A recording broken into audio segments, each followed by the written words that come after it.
ಎಲ್ರಿಗೂ ನಮಸ್ಕಾರ.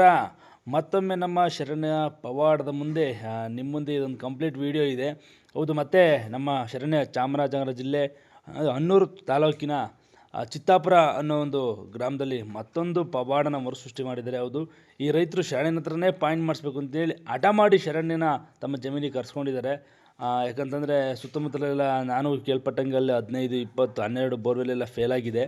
ಹಾಗಾಗಿ ಶರಣ್ಯನೇ ಬೇಕು ನಮಗೆ ಅಂತೇಳಿ ಹಠ ಮಾಡಿ ಕರ್ಸ್ಕೊಂಡ್ರು. ಹೇಗಂದರೆ ವೈಜ್ಞಾನಿಕವಾಗಿ ಶರಣ್ಯನ ಮುಂದೆ ಎಲ್ಲರೂ ಕೂಡ ರೈತರುಗಳು ತುಂಬ ಖುಷಿ ಪಡ್ತಾರೆ. ಅವನು ಬೋರ್ವೆಲ್ ಪಾಯಿಂಟ್ ನೀವು ನೋಡ್ತಿರ್ಬೋದು, ಅಷ್ಟು ಜನ ಶರಣ್ಯನಂತಲೇ ನೋಡೋಕೆ ಬಂದಿರೋದು. ಯಾವ ಥರ ಬೋರ್ವೆಲ್ ಪಾಯಿಂಟ್ ಮಾಡುತ್ತೆ, ಯಾವ ಥರ ಮಾಡ್ಬೋದು ಅನ್ನೋ ಒಂದು ಕುತೂಹಲಕ್ಕೋಸ್ಕರ.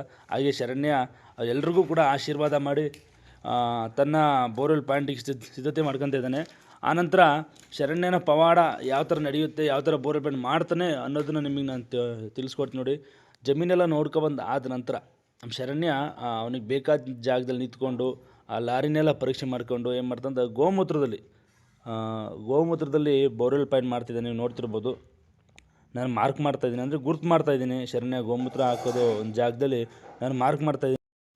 ಗುರುತು ಆದಂಥ ಜಾಗದಲ್ಲಿ ಒಂದು ಕಲ್ಲಿಟ್ಬಿಟ್ಟು ಅದಕ್ಕೆ ಪೂಜೆ ಮಾಡಿ ಮತ್ತು ಶರಣ್ಯನ ಪಾದಪೂಜೆ ಮಾಡ್ತಾಯಿದ್ವಿ. ಶರಣ್ಯನ ಪಾದಪೂಜೆ ಆದ ನಂತರ ಕೊನೆಯದಾಗಿ ಮತ್ತೆ ಎಲ್ರಿಗೂ ಕೂಡ ಶರಣ್ಯ ಆಶೀರ್ವಾದ ಮಾಡಿ, ಆ ರೈತರಿಗೆ ಆಶೀರ್ವಾದ ಮಾಡಿ, ಬಂದಂತಹ ಜನಗಳಿಗೆ ಆಶೀರ್ವಾದ ಮಾಡಿ. ತುಂಬ ಖುಷಿಯಾಗುತ್ತೆ ಶರಣ್ಯನ ಬೋರ್ವೆಲ್ ಪಾಯಿಂಟ್ ಮಾಡೋದನ್ನು ನೋಡೋಕ್ಕೆ ಇಷ್ಟು ಜನ ಬಂದಿದ್ದಾರೆ ಅಂತಂದರೆ ನನಗೆ ಬಹಳ ಆಶ್ಚರ್ಯ. ಬೆಳಗ್ಗೆ ಎದ್ದ ತಕ್ಷಣ ನೋಡ್ತಾಯಿದ್ದೀನಿ, ಒಂದು ಪಾಯಿಂಟ್ ಮುಗಿಸ್ಕೊಂಡು ಇನ್ನೊಂದು ಪಾಯಿಂಟಿಗೆ ಬಂದಿದ್ದು. ಅಲ್ಲೂ ಕೂಡ ಸಿಕ್ಕಾಪಟ್ಟೆ ಜನ ಅಂತಂದರೆ ಹೇಳ್ಬಾರ್ದು ಗುರು, ಅಷ್ಟು ಜನ. ಶರಣ್ಯ ಅಂದರೆ ಒಂದು ಶಕ್ತಿ ಏನು ಅಂತೇಳಿ ನಿಜವಾಗ್ಲೂ ಚಾಮರಾಜನಗರ ಜಿಲ್ಲೆಗೆ ಹೋದ್ಮೇಲೆ ಇನ್ನೂ ಕೂಡ ನನಗೆ ಜಾಸ್ತಿ ಬಲ ಸಿಕ್ತು. ನೀವು ನೋಡ್ತಿರ್ಬೋದು, ಎಲ್ಲ ರೈತರಿಗೂ ಆಶೀರ್ವಾದ ಮಾಡ್ತೇನೆ, ಒಬ್ಬರಿಗೂ ಕೂಡ ಆಶೀರ್ವಾದ ಮಾಡಲ್ಲ ಅನ್ನಂಗಿಲ್ಲ, ಎಲ್ರಿಗೂ ಕೂಡ ಆಶೀರ್ವಾದ ಮಾಡ್ತಾಯಿದ್ದೇನೆ. ಆಶೀರ್ವಾದ ಮಾಡಿದ ನಂತರ ಲಾರಿ ಕೂಡ ಬಂದಾಯಿತು.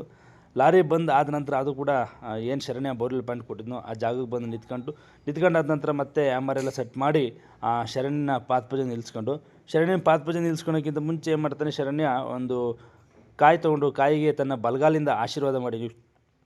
ನೀವು ನೋಡ್ತಿರ್ಬೋದು, ತನ್ನ ಬಲಗಾಲಿಂದ ಶರಣ್ಯ ಆಶೀರ್ವಾದ ಮಾಡ್ತಿರೋದನ್ನು ಒಂದು 3 ಬಾರಿನೋ ಇಲ್ಲೊಂದು 5 ಬಾರಿನೋ ಆಶೀರ್ವಾದ ಮಾಡ್ತಾನೆ. ಆಶೀರ್ವಾದ ಮಾಡಿದ ನಂತರ ನಾವು ಬೋರ್ವೆಲ್ನ ಸ್ಟಾರ್ಟ್ ಮಾಡ್ತೀವಿ. ಮತ್ತು ಪುನಃ ರೈತರಿಗೆ ಆಶೀರ್ವಾದ ಮಾಡಿಕೊಂಡು ಬೋರ್ವೆಲ್ ಸ್ಟಾರ್ಟ್ ಆದ ನಂತರ 100 ಅಡಿ ಹೋಯ್ತು, 200 ಅಡಿ ಹೋಯ್ತು. ಬರೀ ಧೂಳು ಗುರು, ಧೂಳು ಅಂತಂದರೆ ಹೇಳ್ಬಾರ್ದು, ಅಷ್ಟು ಧೂಳು. ಯಾರಿಗೂ ನಂಬಿಕೆನೇ ಇಲ್ಲ. 200 ಅಡಿ 300 ಅಡಿ ಹೋದ್ರೆ ಇಲ್ಲೆಲ್ಲ 80 ಅಡಿ ನೀರು ಬರುತ್ತೆ ಅಂತಂದ್ಬಿಟ್ರು. ಆಯಿತು ನೋಡೋಣ ಗುರು, ಡ್ರೈ ಲ್ಯಾಂಡು ಬೇರೆ ಅಂತಾರೆ ಅಂತೇಳಿ ನಾನು ಒಂದು 250, 300 ಅಡಿವರೆಗೂ ನಾನು ಸುಮ್ಮನೆ ಸಮಾಧಾನವಾಗಿದ್ದೆ.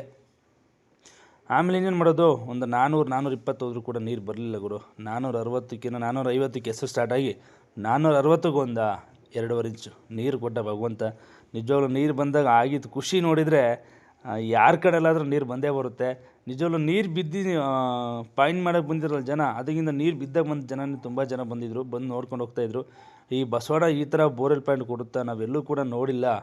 ನಮ್ಮ ಕರ್ನಾಟಕದಲ್ಲಿ ವೈಜ್ಞಾನಿಕ ಎಲ್ಲದೂ ಕೂಡ ನಡೆಯುತ್ತೆ, ಆದರೆ ಈ ಒಂದು ಬಸವಣ್ಣ ಪಾಯಿಂಟ್ ಕೊಡುತ್ತಲ್ಲ ಅನ್ನೋದೇ ತುಂಬ ಜನಗಳ ಮಾತಲ್ಲಿ ನಡೆದಿದ್ದು.